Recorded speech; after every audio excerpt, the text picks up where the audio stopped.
வணக்கம் நண்பர்களே. இன்று ஒரு திருக்குறள் கூற வந்திருக்கிறேன். தற்காத்து தற்கொண்டார் பேணி தகை சான்ற சொற்காத்து சோர்விலாள் பெண்.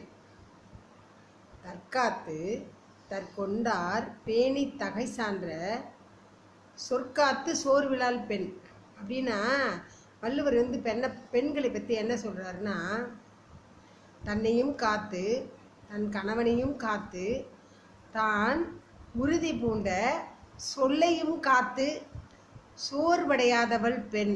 இவ்வளவு செஞ்சாலும் கூட தன்னையும் காத்து தன் கணவனையும் பார்த்து தான் சொன்ன சொல்ல மறக்காம அதை உறுதிப்பட செய்தாலும் சோர்வடையாதவள் பெண் அப்படின்னு நம்ம திருவள்ளுவர் பெண்களை பற்றி ரொம்ப பெருமையாக சொல்லியிருக்காரு. சரியா? சப்ஸ்கிரைப் பண்ணுங்கள், லைக் பண்ணுங்கள். நன்றி.